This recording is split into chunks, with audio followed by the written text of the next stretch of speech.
ఏమండి, బాగున్నారా? ఇంక సంక్రాంతి పండగ వచ్చేసింది కదండి. పదండి, సంక్రాంతి గురించి మాట్లాడుకుందాం. చిన్ననాటి జ్ఞాపకాలను గుర్తు చేసుకుందామా? తెల్లవారుజామున 4 గంటలకే అమ్మమ్మ ఇల్లు మేల్కొంటుంది. కిటికీలో నుంచి వచ్చే చలిగాలికి ముసుగు తన్ని పడుకున్న మనల్ని వీధిలో వినిపించే పేడ నీళ్ల చప్పుడు, చలో చలో అంటూ గంగిరెద్దుల వాడి సన్నాయి రాగం నిద్రలేపుతాయి. అసలు మనం సంక్రాంతిని ఇంత గొప్పగా ఎందుకు జరుపుకుంటాం? సంక్రాంతి అంటే మారడం లేదా ప్రవేశించడం అని అర్థం. సూర్యుడు ధనురాశి నుండి మకర రాశిలోకి ప్రవేశించే ఈ సమయమే మకర సంక్రాంతి. ఈ రోజు నుండి సూర్యుడు తన ప్రయాణాన్ని ఉత్తరం వైపుగా మారుస్తాడు. ఇది దేవతలకు పగలతో సమానం. ఇది కేవలం మతపరమైన పండుగ కాదు, ఇది మట్టిని నమ్ముకున్న రైతు పండుగ.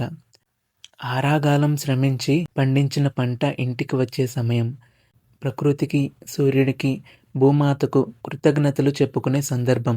ఇంకా సంక్రాంతి పండుగ రోజు వీధి అంతా ఒక ఓపెన్ ఎయిర్ ఆర్ట్ గ్యాలరీలా మారుతుంది. ఇంటి ముందు అరుగులు ఉంటే ఆ అరుగుల కింద వేసే ముగ్గులు ఒక ఎత్తు అయితే, వాకిలి మధ్యలో వేసే పెద్ద పెద్ద రథం ముగ్గులు మరో ఎత్తు.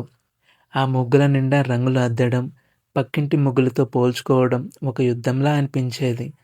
ఆ రంగుల మధ్యలో ఆవు పేడతో చేసిన గొబ్బెమ్మలు, ఆ గొబ్బెమ్మల చుట్టూ చప్పట్లు కొడుతూ పాడే పాటలు గాలిలో అలా ప్రతిధ్వనిస్తుంటాయి.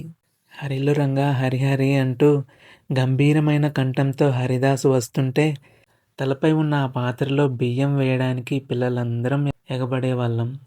ఇక బసవన్న వస్తే ఆ సందడే వేరు. కొత్త బట్టలు కట్టి ఆ గంగరెద్దు సన్నాయి పాటకు తల ఊపుతుంటే అది దేవలోకం నుండి దిగివచ్చిన నందిలా అనిపించేది.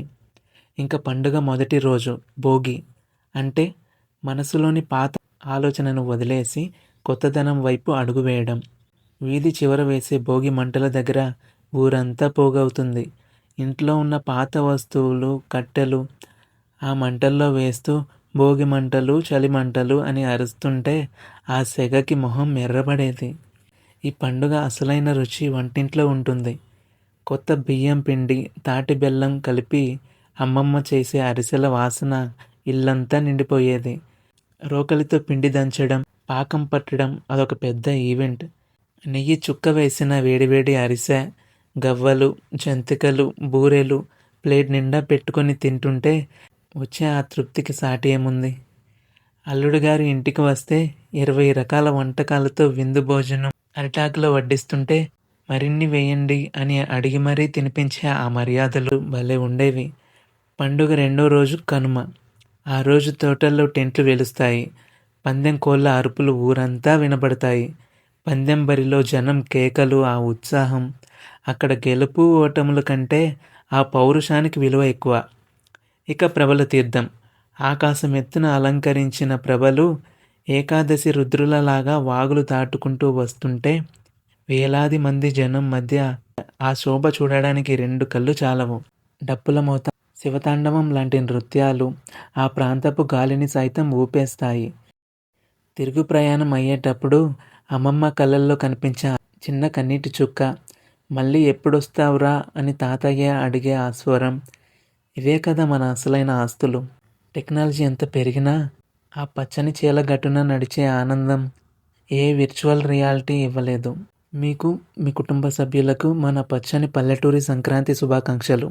ఏమండి, వింటున్నారా? మన పద్ధతులు, మన పండుగలు అంటేనే మన ప్రాణం కదండి. ఈ పండగకి ఊరెళ్తున్నారు కదా, వెళ్ళి సందడి చేసేయండి మరి. అన్నట్టు చెప్పడం మర్చిపోయాను. ఈ వీడియో మీకు నచ్చిందనే అనుకుంటున్నానండి. నచ్చితే గనక ఒక లైక్ కొట్టండి. మీ చుట్టాలందరికీ షేర్ చేసేయండి. మీ చిన్ననాటి సంక్రాంతి ముచ్చట్లు ఏమైనా ఉంటే కింద కామెంట్లో రాసేయండి. నేను కూడా చదివి మురిసిపోతాను. ఇంకెళ్ళొస్తానండి.